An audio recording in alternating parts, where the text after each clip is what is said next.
Well, I found my bottle of 1 liter of Lugol's 2.2% solution without alcohol, just water based. And I found a large eyedropper bottle, but the stopper, the rubber, has solidified solid, so I can't use the eyedropper anymore. It's a funny thing that Lugol's does. It changes the rubber and takes away its flexibility. But then I have this smaller one that's so tight I can't open it. I'm going to have to figure out how to open it. But I got several others that I used. And what I did was I filled up a Fleet Enema bottle, 8 ounce or 7.5, with distilled water and added 64 drops of Lugol solution. And I also had to use soap to wash off the oil residue on the tip, because I didn't want oil to get in the way of my absorption of iodine in my rectum. And so I took in a little enema, and I retained my body wanted to retain the water very badly. It wanted the Lugol so badly. And then eventually I did expel a little bit, along with a little bit of poop. So what I did was I realized that, well, first of all, when I use this up, I know now that even though I can't buy it like this pre-made, I got this 1 liter amber jar, and I got 2 others. So now people sell it on Amazon, the ingredients for making your own Lugols. And that's why nobody sells it anymore, because everybody's figured out you can make your own. And you have to buy the ingredients from a foreign country, because in this country, no manufacturer is allowed to make this stuff. That's probably why they went out of business. It's not that you're not allowed to make it, it's just that you have to register with the Drug Enforcement Agency, the DEA, and it's a big deal. And then they got to have your shopping list, your customer list, all the customers who shop from you. I mean, it's like, it's very discouraging. And that's the whole point, because of vested interests. It's bad for the pharmaceutical industry for this kind of thing to become popular. So the United States has all the money, and we also have all the regulation to keep us from doing natural, effective, cost-effective, convenient methods for reducing the reasons for running to the doctor. It's not like the doctor is put out of business. It's just a lot of his business is taken away from him, because if we start to practice preventative medicine at home, then we don't have to see the doctor so much. And that's bad for his business. Because they've gotten so used to being big business based on our ignorance. But Amazon, of all people, of all companies, has made it possible to really distribute a lot of goods and services worldwide in a way that couldn't have been done otherwise. So despite the fact that I don't like dealing with Amazon as a seller, as a publisher, they're actually pretty cool in terms of their distribution. Anywho, so I'm going to make my own. I'm going to start to learn. I'm going to get the ingredients and start learning how to make my own Lugols, because I learned something. I was lying in bed this morning and I felt really badly, and I realized a few things. I'm not going to become enlightened in this lifetime. There's no way. And apparently it's all due to Charlie Lutz making an error of judgment back in the 80s, in the sense that I was on a path of self-destruction. I was on a path of death, and I knew it. I was coming down with asthma attacks, which I didn't have except when I was a young child. I was having them again, probably due to stress-induced, but also because my body wasn't, the healthiest, but mostly stress. So he tried to help me out, because I went to get a checking for my TM, and that, although it didn't take care of the asthma attack, I could live with it. I transcended it enough during the meditation that I drove home still with the asthma attack, but no panic. I didn't need to breathe. My metabolism was so settled that I didn't need the oxygen. I still continued to breathe shallow, just like we do in meditation. I came out with the same shallow breathing, and so I had no panic that I couldn't breathe due to the asthma attack. And that's what TM does. It kind of it doesn't solve our problems, it solves our intolerance of problems. Now, being that I was congenitally defective at birth, I don't tolerate that. because my mom was an alcoholic while fasting on a raw food vegan diet. My father was not an alcoholic, even though he was fasting on a raw food diet, because he smoked a pipe. Now, had he encouraged my mother to smoke a pipe, and my brother, who was only 7 years older than me, so he was just a child, to smoke a pipe or chew tobacco, then they would not have suffered the side effects of his insisting on being cost effective in order to eat a raw food vegan diet. Is very expensive.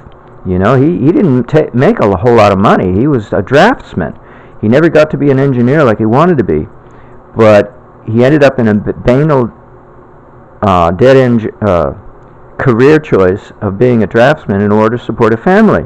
And in those days, you know, you could still afford to have your wife stay at home and be the mom, and only the guy go out and work. But still, he didn't make a whole lot. So we lived in an unheated bungalow-style home just outside of downtown LA, and it didn't require any heating, so he didn't have a heating bill. My mom needed the heat, though, because she was freezing, so she had a little room heater, a space heater. She toted around from room to room as she moved about the house doing her chores. But she suffered, and the pregnancy before me miscarried at 6 months, the beginning of the third trimester, because she was an alcoholic. Not because she was fasting on a raw food diet, but because she was an alcoholic. The only factor that the raw food diet had was it made her physiology more refined, so that she became more sensitive to alcohol. See, normally on a cooked food diet or a meat-eating diet, the metabolism is jacked up enough that we can tolerate a small amount of alcohol use so long as we don't overdo it. The problem is, on a raw food vegan diet, there's no wiggle room for alcohol anymore. You have to have everything fresh, because alcohol is spoiled food, spoiled fruit, spoiled grain. So he was buying in bulk to save money. He'd go down to the, what do they call it, the central market? That's not the food. He didn't know, well, I don't know where he could have gone down to the food wholesalers and bought. It's even cheaper there, but according to my mother, he went to the Central Market on Western Avenue, and she took me there once when I was a child, to buy his stuff in bulk, you know, like a crate of vegetables, a box of fruit, a bag of walnuts, you know, 50-pound bag, almonds, whatever. And so he bought everything in bulk, carrots, you know, 50-pound or 25-pound bag, I think. And she made a lot of carrot juice and grape juice. She would blend the two. So that's a lot of sugar in the diet. But the stuff is in the garage fermenting in the summertime.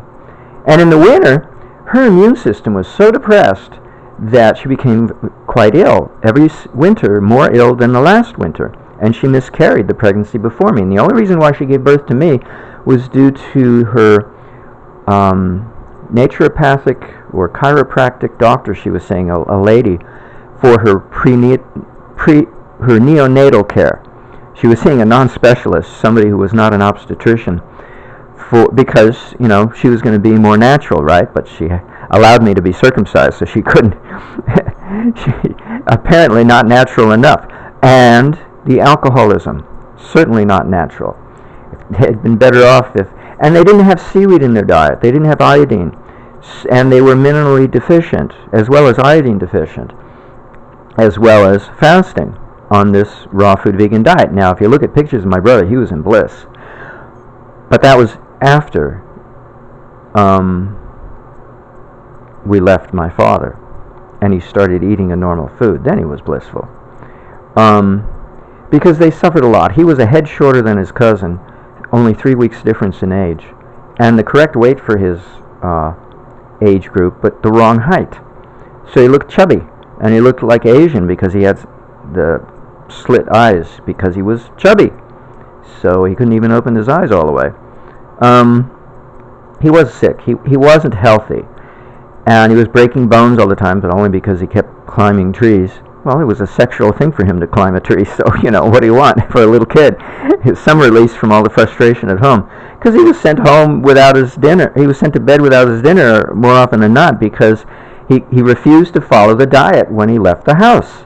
when he went to school or he went to his friends' birthday parties, he pigged out all the hot dogs and cake he could eat, ice cream. He didn't want to eat vegan, raw food, because he knew he was an alcoholic. But my mother, devoted as she was, she remained an alcoholic. So she suffered the most, actually. And then I suffered inside her womb for the first 6 months.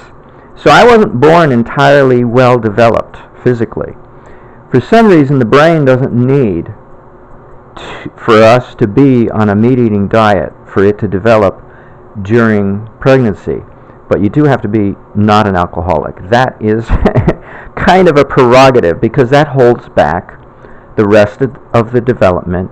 The last trimester development of the fetus is the alcohol. If she hadn't been on alcohol, I would have come out. I never would have had problems getting born. Anywho, the point of this is alcohol kills, it prevents birth, it kills the fetus, and it kills spiritual development. And so I was sitting in bed thinking to myself, what a terrible shape I'm in, that I'm not going to reach enlightenment because of various factors. I'm a nudist.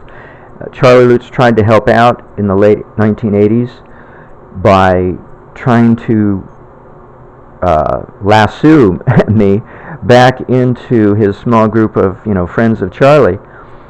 And all it did was it inspired my intellect to solve problems. It did not give me a hunger or a thirst for enlightenment. Quite the contrary. I keep staying away from it. So I'm going to die and go through the process of extraction at the time of death like everybody else does when we die. And it'll be painful because I'm attached to the body.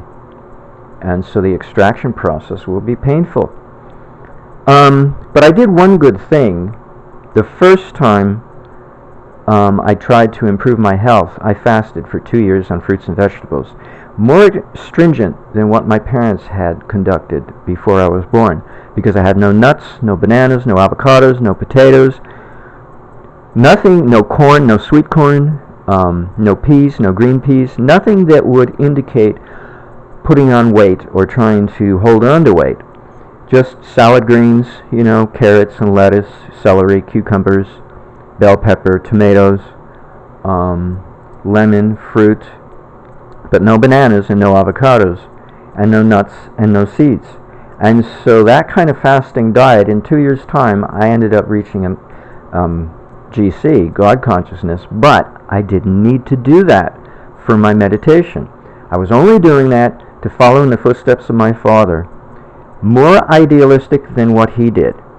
That's what children tend to do. They tend to be more extreme than their parents because they're idealists. They see through all the crap of the what do we call it when we compromise.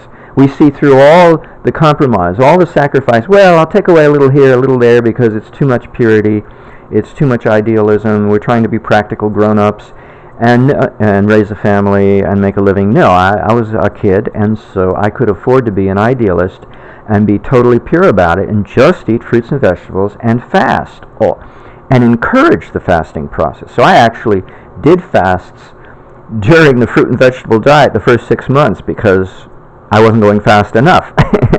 So I did water fasts, I did dry fasts, I did all kinds of fasts during that first 6 months, and then I got rid of all my passion while fasting. So instead of falling asleep at night, I was partially awake. I would visit the heavenly plane while I was asleep, the astral plane, and it was great. I came back in the daytime with full memory of that visit, that nightly visit, and I was blissed out every day.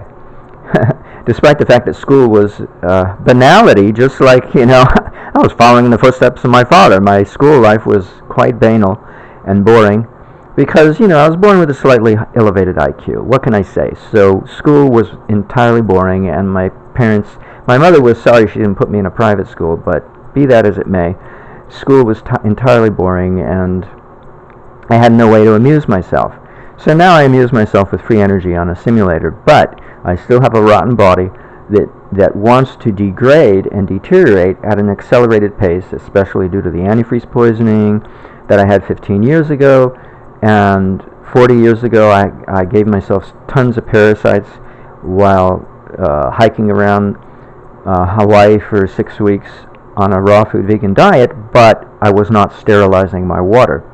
So here I am now to say that rather than paint my toenails with an alcohol-based 7% strength solution of iodine, I'm realizing that alcohol is holding me back. You know, for extreme purposes, if you want to burn off skin cancer, which I don't get anymore because I avoid sunbathing. You know, if I sit out in the sun, it'll be for about 3 minutes. I time it, and then I get out of the sun because I know I'll come down with skin cancer, and then I'll have to burn it off with iodine, and I don't want to have to go through that procedure. So instead of having to deal with that, I stay out of the sun, so I really don't need to worry about skin cancer, so I don't need to use an alcohol-based iodine to really be effective. I can use a water-based 2% iodine and stay away from alcohol. So I decided that instead of painting my toenails, and instead of coating my penis and balls and pubic hair with dilute iodine, 16 drops per 2 ounces of distilled water, 16 drops of the 2% Lugols per 2 ounces of distilled water, I would instead use 64 drops of Lugols in a base of 8 ounces of distilled water in the Fleet Enema bottle to give myself a little enema. Because where the yeast is coming from is the colon. It starts there and spreads downwards mostly, but also upwards. And I have a friend who likes to say, well, gee, aren't you afraid, you know, you're killing off all the good bacteria in your gut?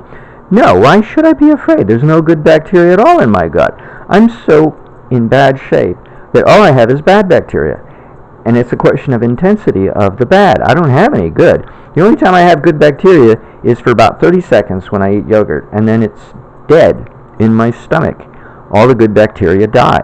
So I don't have to worry about killing off the good bacteria because I already do it automatically without any effort, spontaneously. So if for me to do any good is to make an effort to kill off the bad bacteria.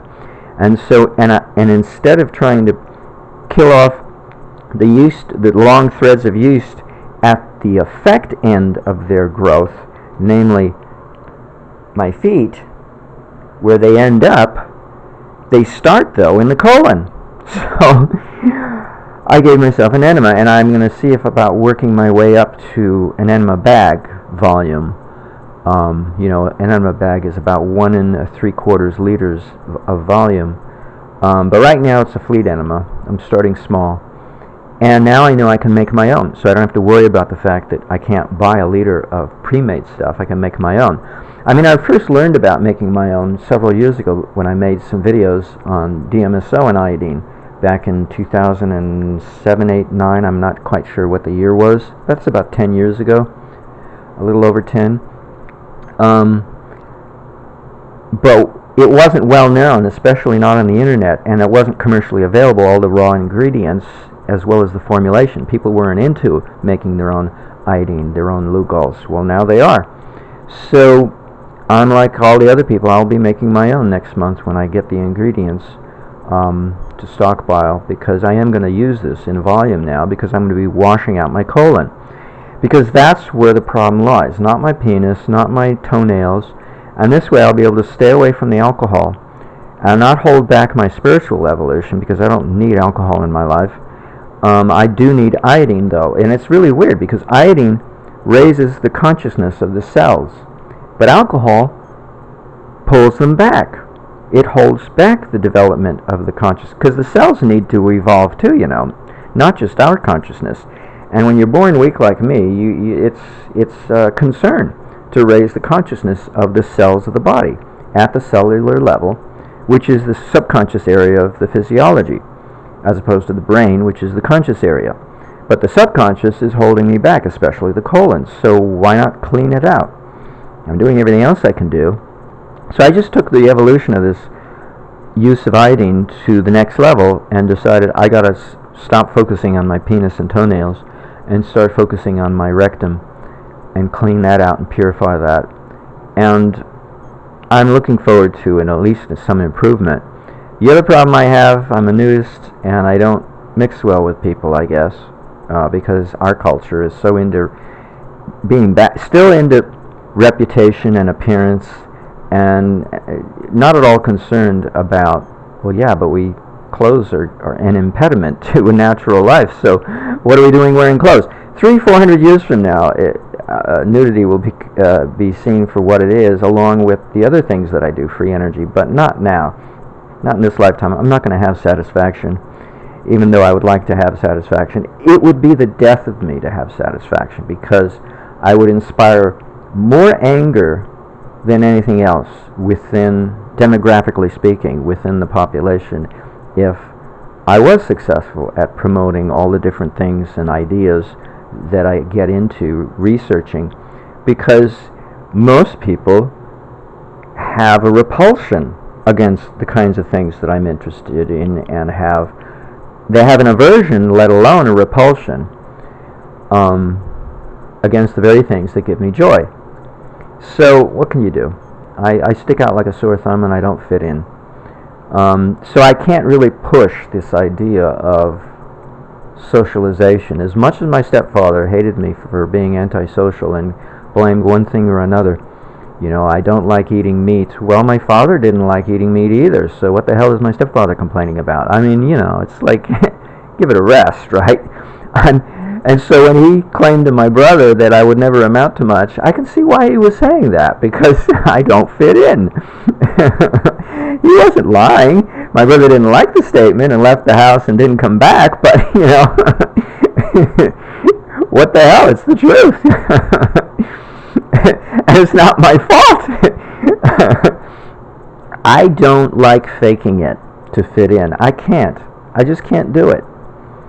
I'd last about 2 seconds with the petty, trivial lies to fit in.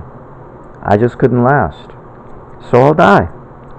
I won't reach enlightenment because I have an aversion to fitting in. Because enlightenment would mean fitting in. Because I would be owning up to all of my karma, not just some of it. Because that's what evolution into enlightenment means. It means taking more and more stock of one's karma, which means taking more and more stock of one's consciousness. And the more consciousness we take ownership of, the more of ourself we become. But that means stepping into one's karma, and apparently I don't want to do it. As much as I want to keep my body healthy, I don't want to own up to all of my consciousness and all the karma that goes with it. Oh well, what can you do? It'll take death to convince me that enlightenment is worthwhile. That's the thoughts I was having this morning. And it's not a happy thought, but it looks like I'm just too much into my body, keeping it alive, keeping it healthy. And free energy is a hobby, what do you call it? A distraction, a happy distraction to dwell on free energy in our devices. But I also, that goes along with that style of thinking, I also want to be healthy in a natural way and not ignore what I know is wrong with my body and ignore what I know what to do about it. So that keeps me caught up with my body and I don't evolve. Charlie said the cross, the Christian cross, is a symbol of two things in life that intersect. We talk about what Eric Dollard says, the crossing of two lines of dielectric lines of force, which are two electrostatic lines of force, creates the atom, the appearance, the illusion that the atom exists, that mass and matter and inertia and gravity exist, and electromagnetic radiation exists, when in reality, those are just effects. They're not causes. The prime cause is electrostatics, and that's what Tesla meant by his primary solar rays. They don't travel through space. They extend through space, but they don't travel. They don't have to travel. They just connect everything without traveling. So everything's connected without any traveling required. And yet, electromagnetic radiation doesn't travel. It can't. It stays put right where it is with the atom and goes into orbit around it. It can't travel. That would be a straight line. It can't go a straight line.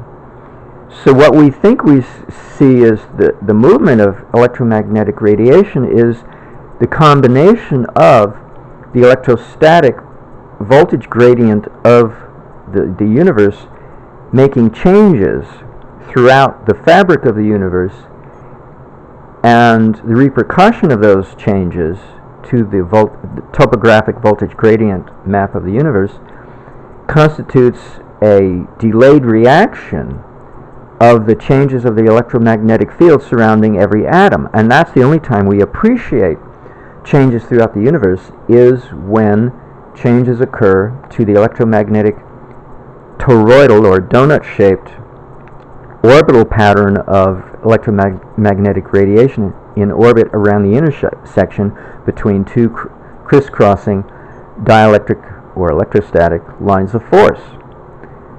And then we appreciate the speed of light as the square of the speed of light, as an illusory effect of what we think is the traveling of electromagnetic radiation, which no such animal exists. It does not happen that way. So that takes care of physics and free energy, what I just covered right there. But looking at it from a different standpoint, the cross represents something else. The horizontal arm represents the material plane, and the vertical arm of the cross represents the spiritual, and where the two meet is the human. And Charlie would say frequently, every human has to be crucified on his own cross of karma. And I'm not doing a whole lot of good for myself to grow in a spiritual manner. I'm doing a lot of good growing in a horizontal manner, in a material way, developing all kinds of skills, but I'm not doing anything for my spiritual development. I mean, I'm raising the growth, the evolution of my cells in the worst part of my body where they are asleep, namely from the pelvic region straight down to the bottom of my feet. But that's about it. So they're pulling me down, and so I want to elevate them so that they don't pull me down so much. But the most effective way is to take an enema with dilute Lugol's in a base of distilled water. Not to paint the toenails or coat the penis and balls and pubic hair with the stuff, because that's the effect of the yeast growing out from the colon and affecting those areas. It's trivial to treat those areas, is basically what I'm saying. So I'm changing how I do things. I want to be more effective, more efficient, and get more results, because everything we do, has limited impact. So what more impact can I have? So if I'm a nudist, why am I a nudist? Well, I became a nudist before I became aware of the fact that I have to take care of my health. Because as a 12-year-old, I didn't have any awareness about taking care of myself. I just was trying to take care of my frustration, my emotion, without necessarily taking care of my health, my body. That came later. So when I was fasting, I transcended my need to be a nudist. And that was a relief, because nudism as a way of life is inefficient for tackling the problems of life. It's okay as a solution, but it's not as effective as other methods are. And that's why I went and ended up fasting and washing out my colon as much as I did, because that's more effective than being a nudist. So the question then remains, how far can I take this iodine treatment? In the sense that, will I actually become a non-nudist and transcend the need to be a naked person as much as possible? That remains to be seen. Because if I did, that means I'd be solving my problem in a most efficacious, a most efficient, and a most fulfilling manner to get at the root of the problem. That I make my own alcohol out of a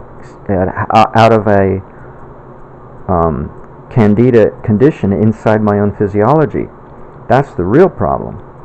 And then the nudity is just coping. It's not really solving anything. It's just a coping mechanism. Comfortable as it may be, it doesn't solve anything. Or resolve anything. Anywho.